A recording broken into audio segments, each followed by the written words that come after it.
আসসালামু আলাইকুম ভিউয়ার্স, আপনাদের সামনে হাজির হয়েছি আরেকটি নতুন ভিডিও নিয়ে। আশা করি এই ভিডিওটি দেখলে আপনারা উপকৃত হবেন। আমার হাতে 20 ওয়াটের একটি এলইডি ফ্ল্যাড লাইট দেখতে পাচ্ছেন। এই ধরনের ফ্ল্যাড লাইট সাধারণত বাড়ির আঙিনায় বাউন্ডারি লাইট হিসেবে ব্যবহার করা হয়, অথবা শীতের রাতে ব্যাডমিন্টন খেলার জন্য এই ধরনের লাইট ব্যবহার করা হয়।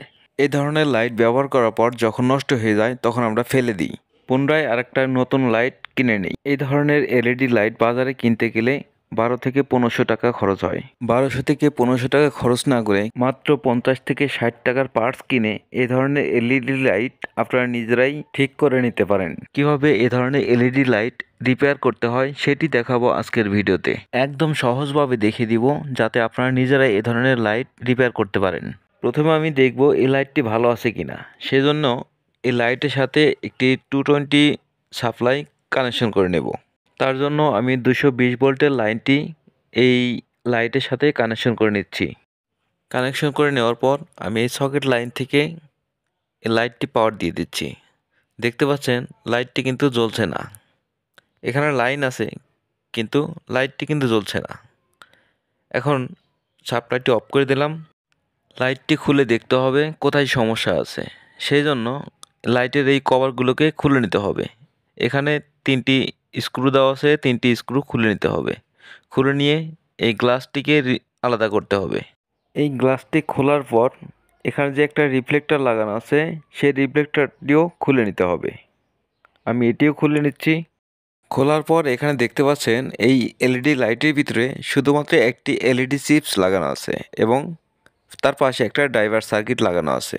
এরপর দেখতে হবে ড্রাইভার সার্কিটের সমস্যা না এলইডি চিপসের সমস্যা, দুটার মধ্যে কোনটা ড্যামেজ আছে সেটা বের করতে হবে। এই ধরনের এলইডি চিপসগুলো সাধারণত ডিসি সাপ্লাই দিয়ে চলে। এখানে একটি ড্রাইভার সার্কিট লাগানো আছে। এই ড্রাইভার সার্কিটের মাধ্যমে 220 ভোল্ট সাপ্লাইকে ডিসিতে রূপান্তর করে এই চিপে দেয়। এই ধরনের 20 ওয়াট এলইডি ফ্ল্যাড লাইটের ড্রাইভার সার্কিটে আউটপুটে সাধারণত 40 থেকে 50 ভোল্ট ডিসি পাওয়া যায়, যা দিয়ে লাইটটি জ্বলে। এই ধরনের লাইট রিপেয়ার করার জন্য আমাদেরকে কনফার্ম হতে হবে ড্রাইভার সার্কিট খারাপ না এলইডি চিপস খারাপ।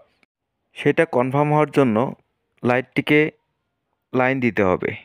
লাইন দেওয়ার পরে দেখতে হবে ড্রাইভার সার্কিটে আউটপুটে ডিসি 40 থেকে 50 ভোল্ট পাওয়া যায় কিনা। আমি ভোল্টেজ পরিমাপ করার জন্য মিটারটিকে ডিসিতে সিলেকশন করে নিলাম, লাইটটিতে লাইন দিয়ে দিলাম। এবার ভোল্টেজ পরিমাপ করছি। এখানে দেখতে পাচ্ছেন মিটারে 45 ভোল্ট ডিসি দেখাচ্ছে। তাহলে বুঝতে হবে যে আমাদের ড্রাইভার সার্কিটটি ভালো আছে, আমাদের এলইডি চিপসই ড্যামেজ হয়ে গেছে। যদি ড্রাইভার সার্কিটটি খারাপ থাকতো তাহলে 45 ভোল্ট ডিসি দেখাতো না। 220 লাইনটি ডিসকানেক্ট করে দিচ্ছি। তারপর এই এলইডি চিপসটি খুলে নিতে হবে। এটা যেহেতু ড্যামেজ আছে তাই এটা খুলে নিচ্ছি। খুলে নিয়ে আরেকটি নতুন এলইডি চিপস এখানে লাগিয়ে দেখব। এখানে আমি দুটা নতুন চিপ নিয়েছি। এই ধরনের চিপ বাজারে কিনতে গেলে 40 থেকে 50 টাকা খরচ হবে। যে কোনো ইলেকট্রিকের দোকানে আপনি এই ধরনের চিপ পেয়ে যাবেন। যখন আপনারা এই ধরনের এলইডি চিপস কিনে লাগাবেন তখন আপনারা খেয়াল রাখবেন প্লাস মাইনাসটা যেন উল্টা না হয়। অর্থাৎ এনে প্লাস মাইনাস দেওয়া আছে, প্লাস মাইনাস দেখে লাগাবেন।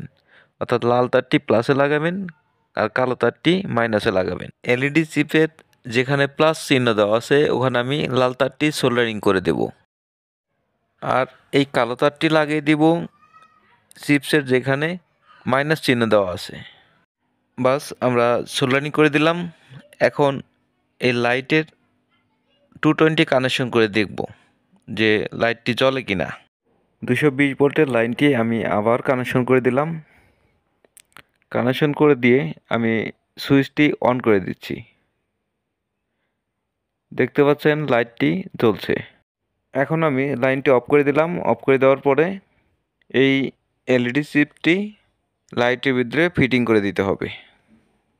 এখানে স্ক্রুগুলোকে লাগিয়ে দিবেন এবং সাথে রিফ্লেক্টরগুলো লাগিয়ে দিবেন। দেওয়ার পর গ্লাসটি লাগিয়ে দিয়ে আপনি লাইটটি ব্যবহার করতে পারেন। লাইটটি ফিটিং হয়ে যাওয়ার পর আমি এটা আবার চালিয়ে দেখাবো। আর আমার চ্যানেলে যারা নতুন দর্শক আছেন অবশ্যই চ্যানেলটিকে সাবস্ক্রাইব করে দিবেন এবং ভিডিওটি ভালো লাগলে অবশ্যই একটা লাইক দিবেন। ভিডিও সম্পর্কে আপনার যদি কোনো মতামত থাকে তাহলে কমেন্টস করে জানাবেন, উত্তর দেওয়ার চেষ্টা করব ইনশাল্লাহ। লাইটটি ফিটিং করা শেষ। এখন আমি সুইচটি অন করে দিচ্ছি। দেখতে পাচ্ছেন লাইটটি জ্বলছে। এভাবে আপনারা মাত্র 40 থেকে 50 টাকা খরচ করে একটি এলইডি লাইট রিপেয়ার করে নিতে পারেন। তো আজকে এই পর্যন্তই। সবাই ভালো থাকবেন, সুস্থ থাকবেন। আসসালামু আলাইকুম।